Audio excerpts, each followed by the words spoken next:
Jangan lupa subscribe YouTube channel Metro TV News dan jangan lupa nyalakan notifikasinya.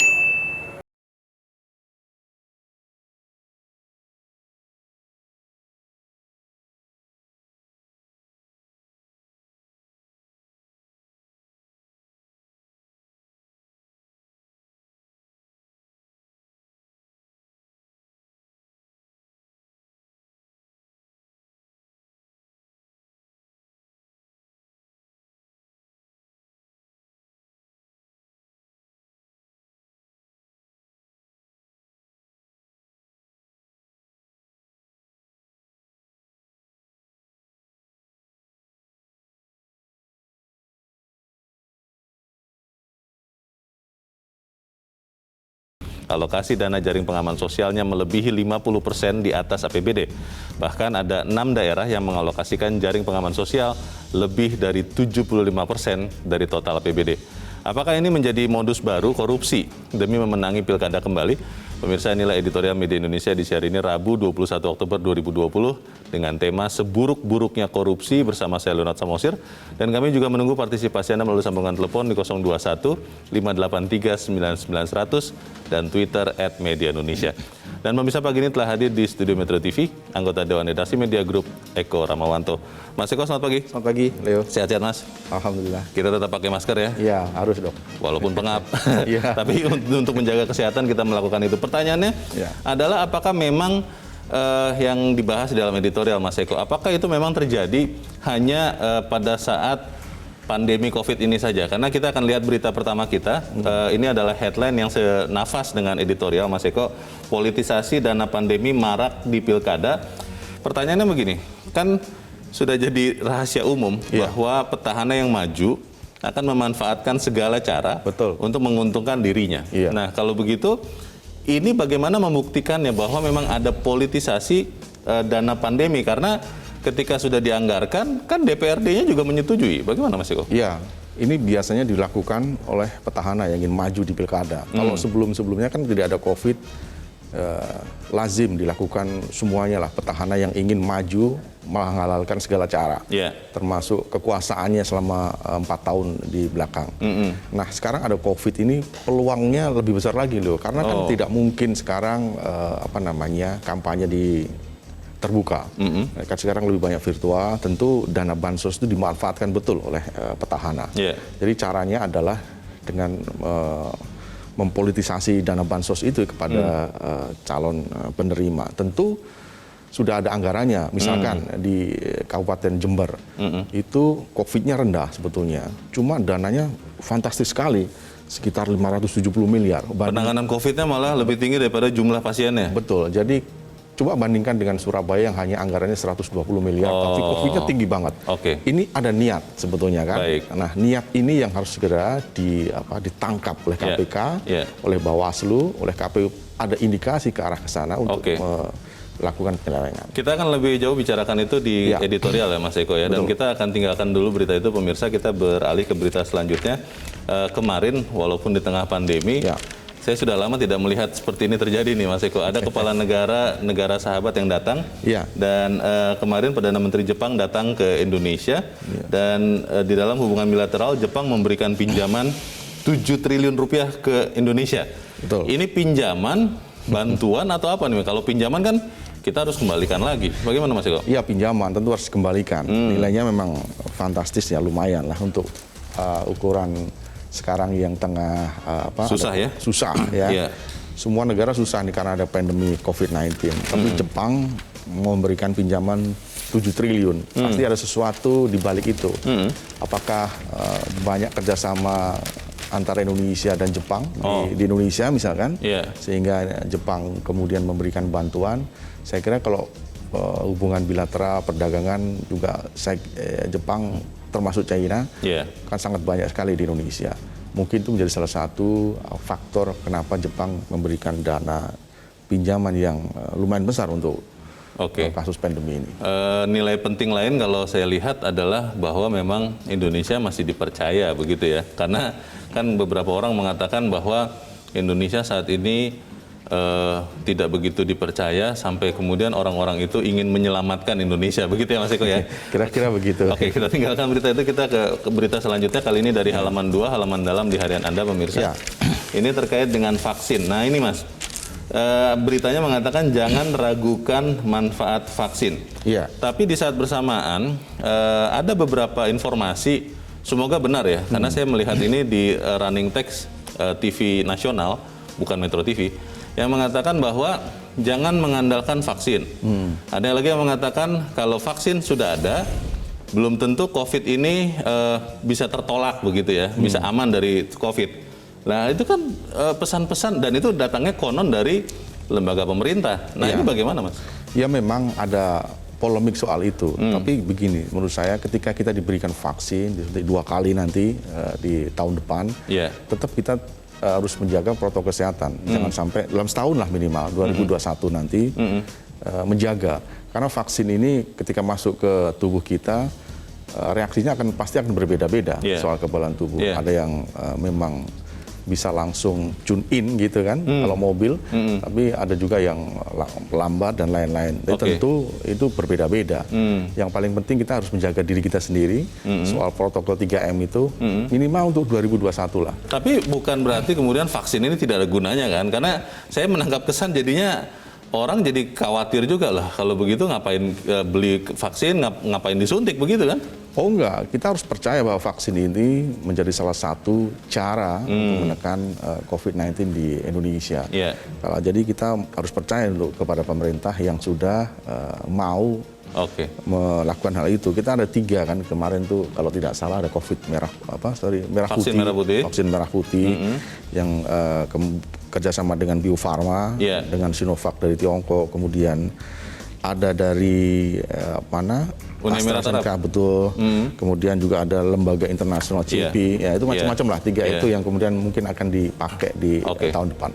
Kita harapkan nanti kita semakin jelas bagaimana vaksin, karena saya saja baru sadar belakangan ini Mas Eko bahwa satu orang nanti harus disuntik 2 kali begitu. Betul, kan supaya dapat kekebalan itu. Kita tinggalkan berita itu, kita ke editorial pemirsa. Editorial tadi sudah kita bahas di dalam berita pertama, seburuk-buruknya korupsi. Pertanyaannya begini Mas Eko, kalau memang ada anggaran yang menyalahi judulnya, tadi kan Mas Eko katakan bahwa daerah yang ternyata pasien COVID-nya tidak banyak, anggaran COVID-nya besar. Betul. Tapi kan pertanyaannya, anggaran itu kan bukan hanya kepala daerah itu saja yang menyetujui kan, DPRD-nya kan menyetujui juga. Berarti kalau kemudian itu diakui atau dinyatakan bersalah, semuanya salah Mas, bagaimana Mas? Anggaran itu memang disetujui antara pemerintah daerah dan DPRD. Kemudian ketika disahkan itu sah, berapapun nilainya. Tapi ketika itu disalahgunakan, ya, kemudian itu yang bisa menjadi pidana. Misalkan begini, saya ambil contoh yang di Ketua KPK menyebut di Kabupaten Jember tadi. Itu ada sekitar 570 miliar dianggarkan. Ketika itu dipakai untuk anggaran COVID yang sesungguhnya, tidak ada masalah, Leo. Tapi ketika itu dialokasikan oleh petahana untuk hal-hal yang lain terkait dengan pilkada, tentu itu akan menjadi masalah. Itu artinya ada penyalahgunaan wewenang. Undang-undang pilkada mengatakan ketika ada penyalahgunaan wewenang, maka itu bisa diskualifikasi. Bawaslu sudah menemukan beberapa kepala daerah petahana yang melakukan hal itu. Nah, sudah direkomendasikan kepada KPU. Sekarang tinggal KPU, apakah berani melakukan diskualifikasi itu? Masalahnya begini Mas, kan kalau kita juga tahu bahwa selain aturan tertulis, ada juga yang namanya diskresi kan. Betul. Dan sering terjadi pejabat yang melaksanakan diskresi murni untuk menyejahterakan rakyatnya, terkena dugaan korupsi, atau bahkan ini menjadi tempat bersembunyi. Nah, kita akan bahas itu ya Mas Eko, dan pemirsa, inilah editorial Media Indonesia untuk hari ini, Rabu 21 Oktober 2020, seburuk-buruknya korupsi.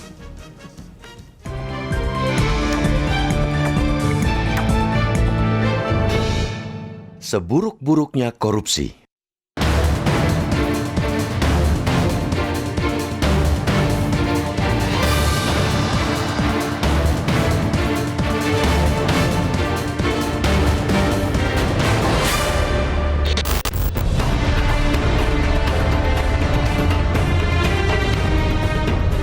titik rawan persinggungan antara pandemi COVID-19 dan Pilkada serentak 2020 sesungguhnya bukan hanya pada soal bagaimana protokol kesehatan yang ketat bisa diterapkan di semua rangkaian proses Pilkada sehingga kontestasi demokrasi itu tidak menciptakan klaster penularan baru. Ada satu hal lagi yang patut menjadi perhatian, yakni terkait dana jaring pengaman sosial untuk penanganan page-block tersebut. Di sini bukan programnya yang mesti dikritisi, karena jaring pengaman sosial sejatinya salah satu bentuk kehadiran negara di tengah gebukan pandemi yang menghantam rakyatnya. Yang patut dicurigai ialah besaran alokasi anggarannya. Komisi Pemberantasan Korupsi mengendus adanya alokasi anggaran jaring pengaman sosial yang terlalu besar di sejumlah daerah yang melangsungkan Pilkada serentak 2020.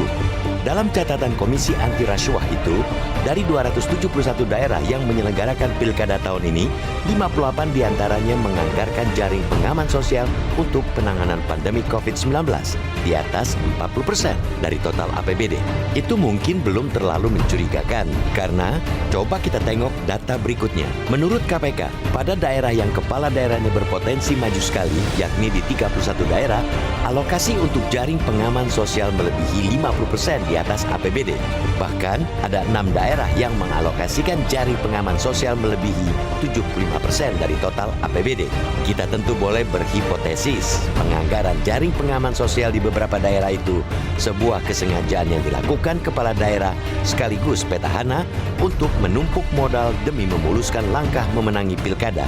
Apalagi jika kita menengok data bahwa korupsi kepala daerah memang banyak dilakukan di tahun-tahun politik. Badan Pengawas Pemilu atau Bawaslu pun mengakui menemukan sejumlah kepala daerah yang terindikasi menyalahgunakan wewenang dengan menggunakan dana penanganan pandemi COVID-19 untuk kepentingan pencalonan Pilkada 2020. Penyalahgunaan wewenang terutama dalam kegiatan kampanye bantuan sosial.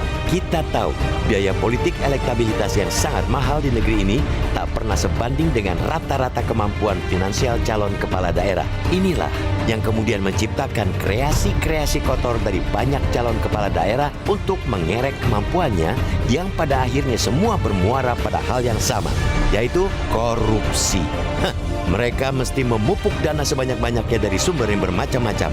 Ada yang menggadaikan integritasnya kepada cukong atau sponsor yang kelak akan ditagih ketika dia berhasil duduk di kursi kekuasaan. Ada pula jika dia petahana yang memainkan politik anggaran daerah secara serampangan yang membuat dia mudah menilapnya untuk modal menggapai periode kedua kekuasaannya. Semua ujung-ujungnya ialah korupsi. Lebih parah lagi, bila kecurigaan kita atas dasar data KPK soal anggaran jaringan pengaman sosial untuk penanganan pandemi itu benar adanya. Korupsi biasa saja, kita mesti kutuk. Apalagi ini korupsi dana untuk penanganan COVID-19. Inilah seburuk-buruknya korupsi. Kalau diasumsikan korupsi punya level derajat keparahan, korupsi jenis ini barangkali ada di level terbawah. Karena itu, perlu kita tegaskan, temuan KPK itu mesti ditindaklanjuti. Kementerian Dalam Negeri paling tidak harus mulai menginvestigasi dan mengevaluasi. Benarkah ada sistem penganggaran untuk jaring pengamanan sosial di daerah yang terlalu besar tersebut? KPU, Bawaslu, tentunya dengan supervisi KPK, juga harus segera membuka dengan terang aliran dari dana besar untuk jaring sosial untuk kepentingan calon petahana. Pada akhirnya, sanksi tanpa kompromi bagi siapapun kandidat yang terbukti melanggar merupakan kemestian. Tanpa itu, Pilkada di masa pandemi tidak hanya berpotensi besar menciptakan klaster baru penularan COVID-19, tapi tetap menjadi pangkal korupsi. Bahkan Pilkada kali ini mungkin tidak cuma menjadi penegas lunturnya integritas, tetapi juga kian memudarnya moralitas.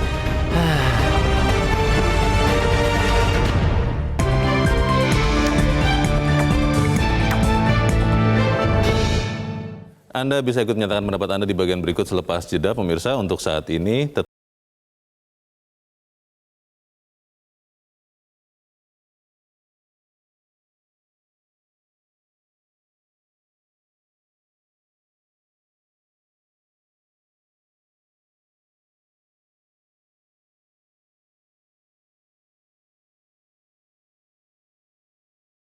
diskusi Mas, kita coba mendengarkan dulu bagaimana pandangan Komisi Pemberantasan Korupsi. Kita sudah tersambung lewat saluran telepon dengan Ketua Komisi Pemberantasan Korupsi, Firly Bahuri. Pak Firly, selamat pagi.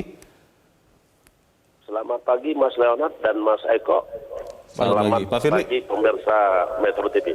Baik, Pak Firly, apa saja Pak sampai saat ini temuan KPK yang melihat bahwa penyaluran dana jaring pengaman sosial itu terindikasi digunakan untuk keuntungan bagi petahana yang maju kembali dalam pilkada, Pak Firly?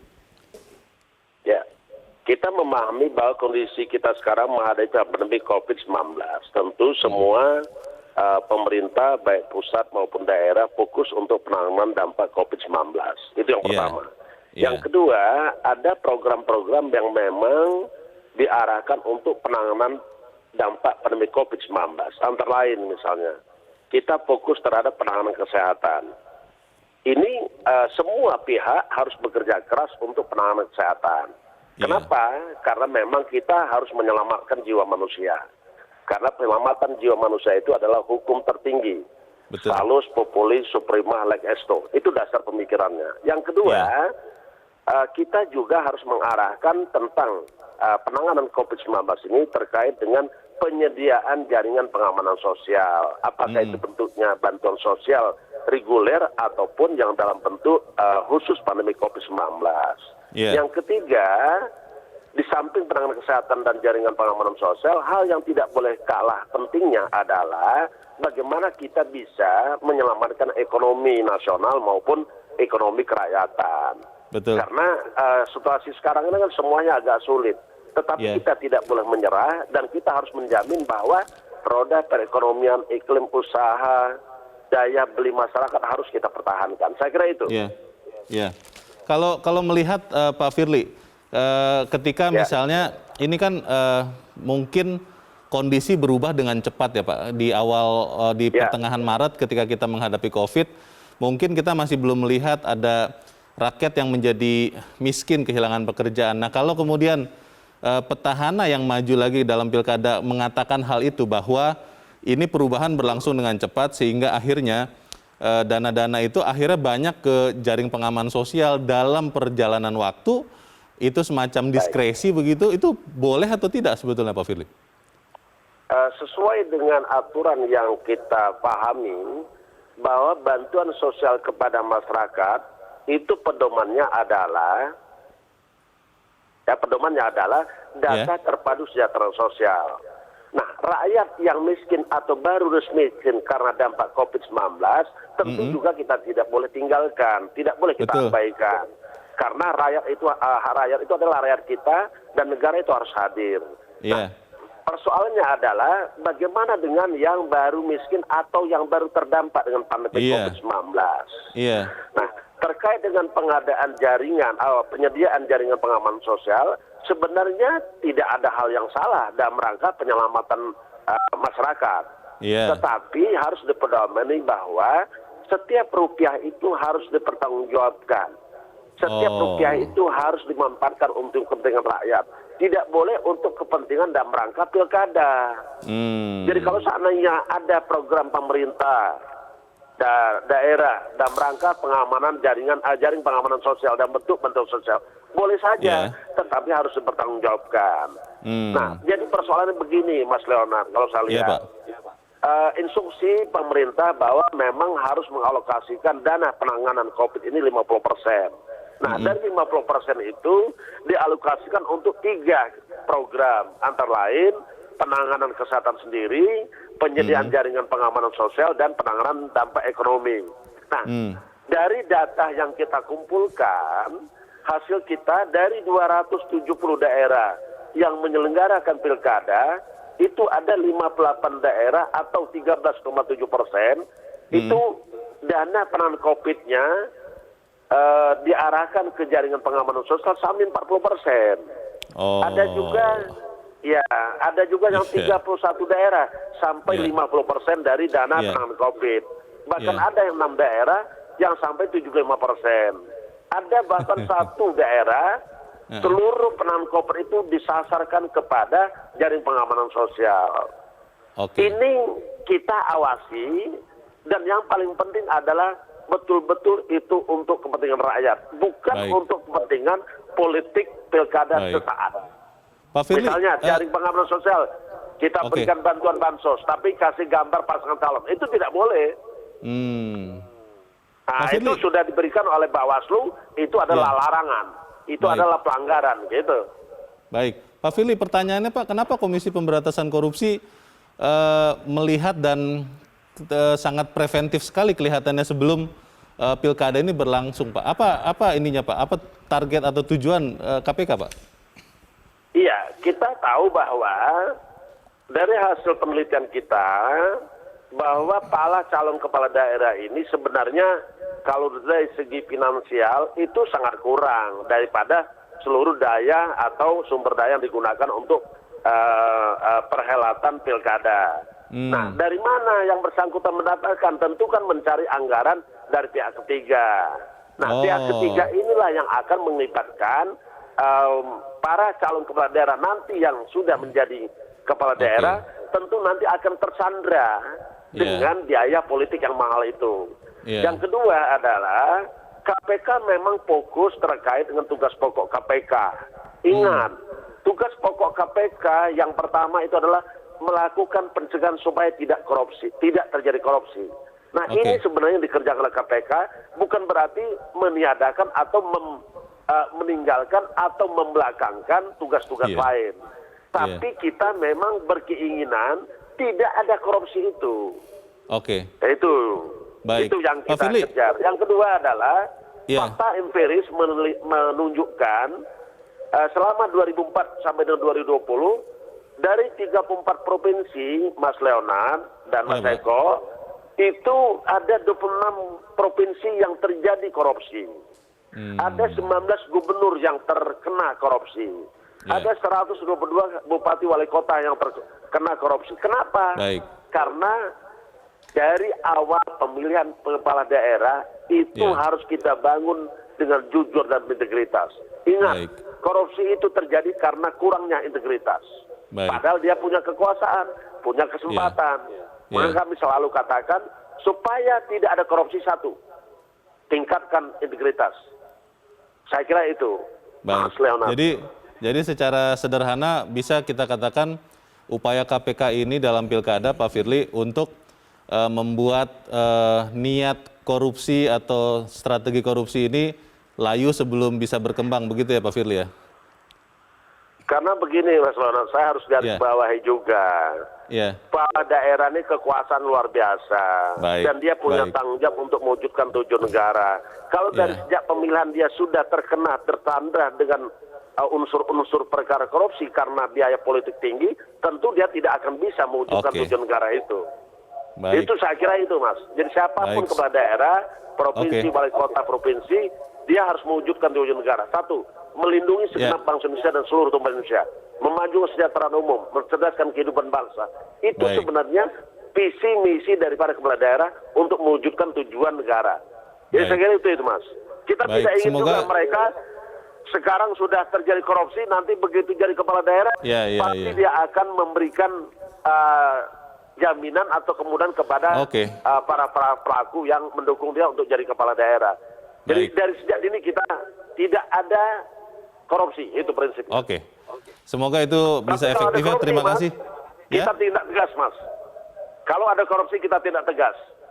Dan kami sudah sepakat Mendagri, Bawaslu, KPU menegakkan dan kita mencari para pemimpin daerah ini yang jujur dan berintegritas. Pilih yang jujur. Terima kasih Pak. Berintegritas. Baik, terima kasih Pak Firly Bahuri untuk pernyataan atau penjelasan dari Anda. Selamat pagi Pak Firly. Dan Mas Eko, kita harus jeda dahulu dan kita akan kembali selepas jeda. Pemirsa tetap bersama kami, Editorial Media Indonesia segera kembali.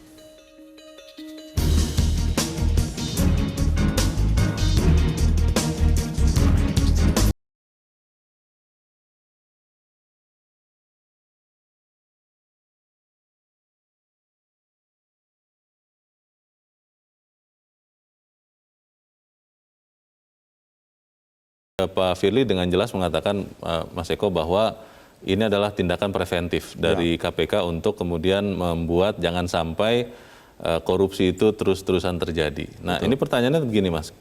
Bagaimana teknis pelaksanaan untuk menindak kalau memang ada pelanggaran penggunaan dana COVID tadi? Karena bisa jadi kan berkelit di celah-celah peraturan. Bagaimana Mas Eko? Ada dua cara. Pertama, Undang-Undang Pilkada itu berarti ranahnya Bawaslu dan KPU. Jika memang ada penyalahgunaan wewenang, tentu bisa didiskualifikasi. Itu Bawaslu mengusulkan kepada KPU. Sudah banyak sebetulnya petahana yang melanggar itu. Nah, sekarang tinggal KPU berani nggak melakukan diskualifikasi, karena ini impaknya sangat besar sekali. Memang bisa didiskualifikasi? Bisa. Bisa. Bisa. Kemudian bisa juga menggunakan Undang-Undang Tipikor jika dia melakukan pidana. Artinya dana bansos itu tidak digunakan sebagaimana mestinya. Jadi digunakan untuk keperluan pribadi dia ketika dia maju di pilkada. Tentu undang-undangnya Tipikor.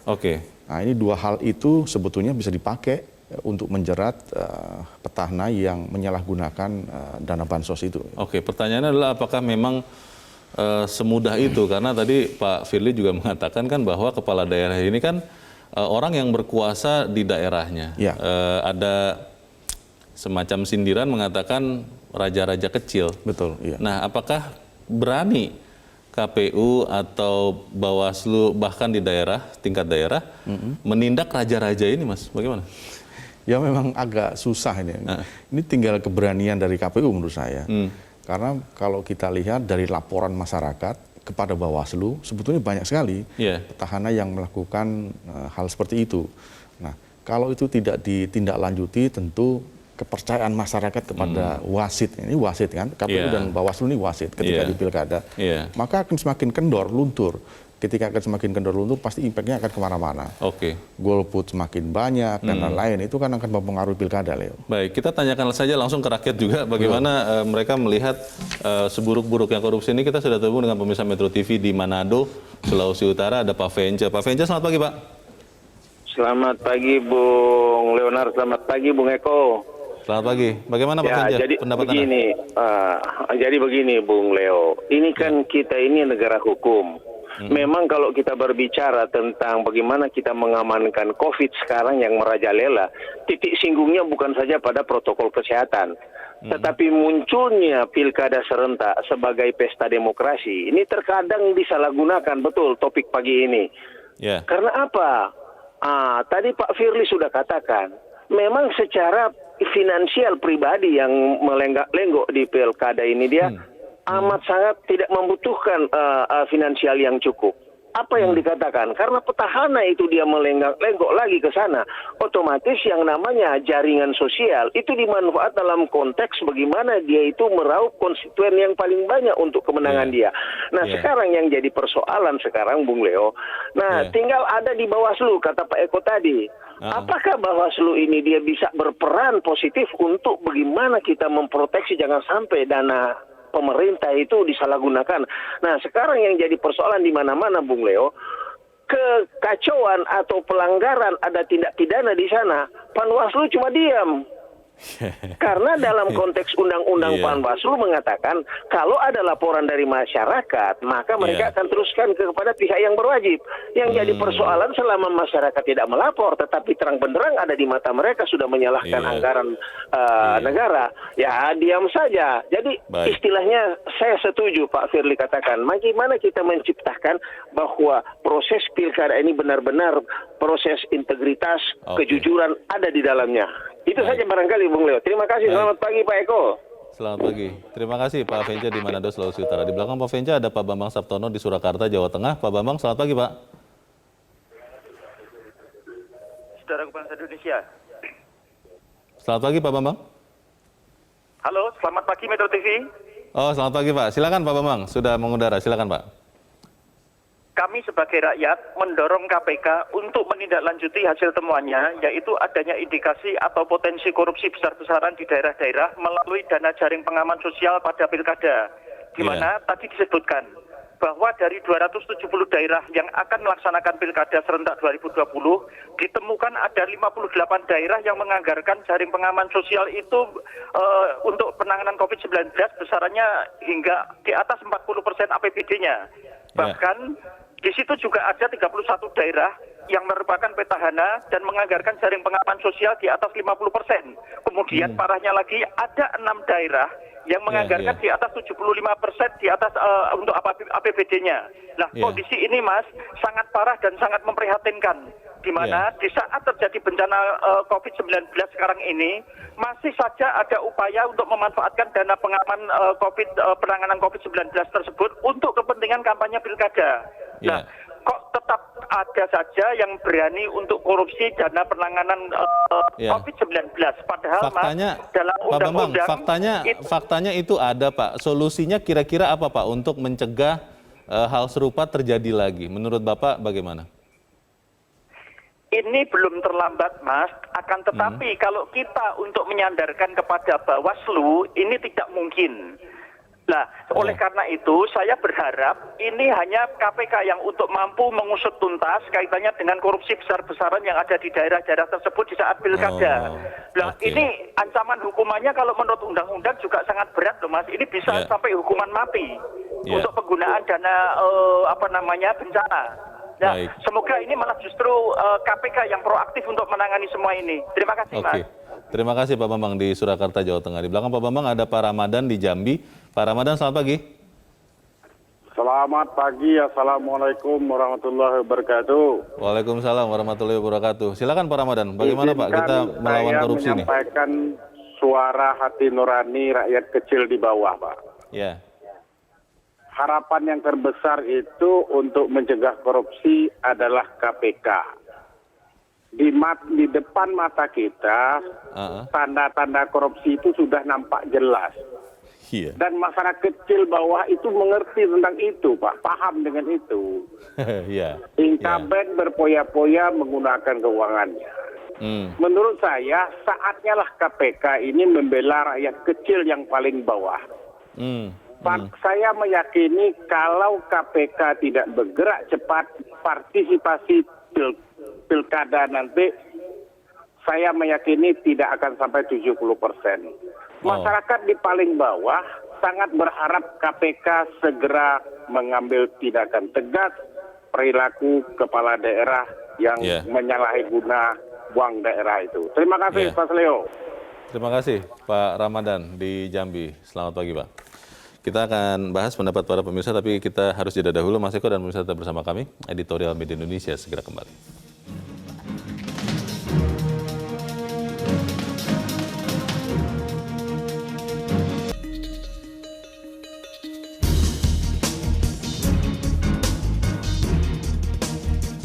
Terima kasih pemirsa, masih bersama kami. Kita di bagian akhir dari diskusi kita pagi ini. Mas Eko, pertanyaan dasarnya tadi pemirsa sudah mengatakan bahwa berharap kepada KPK.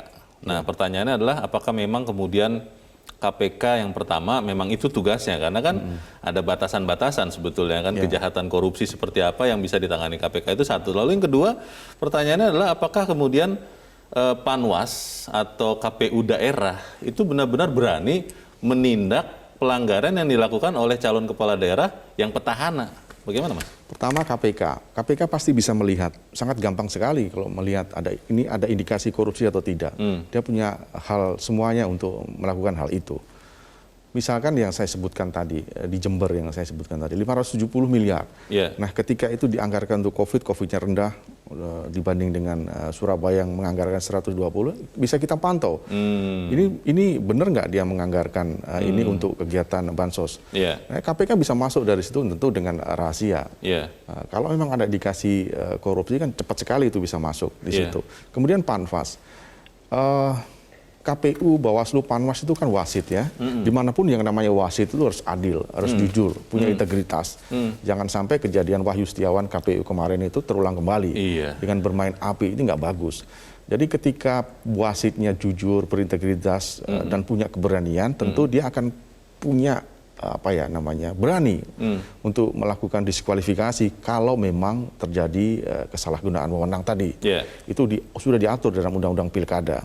Tentu itu ranahnya regulasi wewenangnya Panwas, Bawaslu, dan KPU. Lakukan saja hal itu. Kemudian KPK juga melakukan hal yang sama. Nah, ketika KPK melakukan hal yang sama, KPU, Bawaslu juga hal yang sama, tentu pemilu Pilkada 2019 9 Desember nanti tentu akan berintegritas. Kepala daerah juga tentu akan berpikir ulang untuk melakukan korupsi, meskipun peluang itu selalu ada. Tapi bisa ya itu dilakukan ya? Karena saya terus terang masih, kalau kita ke daerah kan Mas Eko, dimanapun kuasa atau pengaruh dari kepala daerah itu kan kuat sekali ya, bagaimana itu? Iya, misalkan pilkada petahana mau maju lagi, ASN itu hampir 90% lebih pasti akan membela. Iya. Membela juragan kepala daerah yang akan maju. Itu. Dia takut dipindah, dimutasi dan lain-lain. Itu hal yang wajar. Meskipun dalam berbagai hal pemerintah sudah mengatakan bahwa ASN itu harus netral. Tapi menurut saya agak omong kosong juga. ASN itu nggak bakalan bisa netral ketika petahananya maju. Dia pasti akan membela habis-habisan, tentu dengan caranya yang lebih halus. Nah, itu kan menjadi problem sebetulnya. Jadi jalan keluarnya apa? Apakah kita minta KPK saja yang masuk begitu? Karena kan bebas nilai begitu. Ya, itu untuk urusan pidana, Leo. Tapi kalau untuk integritas, untuk regulasi dan lain-lain, tentu KPU, Bawaslu. Oke. Yang paling penting adalah yang menurut Pak Firly tadi adalah integritas yang saya sebutkan tadi. Iya. Kalau nggak ada integritas susah. Dimanapun Anda berada, kalau nggak punya integritas, merusak negara ini. Iya, dan ini sekali lagi tergantung juga kepada rakyat ya, karena khawatirnya adalah walaupun tadi ada pemirsa mengatakan rakyat sudah paham, sudah pintar, tapi di tengah kondisi keuangan yang serba sulit seperti sekarang, ya akhirnya bisa lemah juga begitu kan? Betul, iya. Kepada godaan seperti ini. Baik, kita harapkan semua pihak benar-benar menjaga supaya pilkada ini tidak menjadi ajang korupsi baru ya. Mas Eko Ramawanto, terima kasih Mas sudah hadir di tempat ini. Selamat pagi. Selamat pagi. Pemirsa, KPU, Bawaslu, dan dengan supervisi KPK harus segera membuka dengan jelas aliran dana besar jaring sosial untuk kepentingan calon yang petahana. Kalau benar ditemukan adanya praktik penyimpangan, sudah seharusnya sanksi tanpa kompromi bagi siapapun kandidat yang terbukti melanggar harus diberikan. Kalau tidak, pilkada di masa pandemi COVID-19 ini tidak hanya berpotensi besar menciptakan klaster baru penularan COVID-19, tapi juga menjadi pangkal korupsi. Saya Leonard Samosir, terima kasih Anda sudah menyaksikan. Selamat pagi.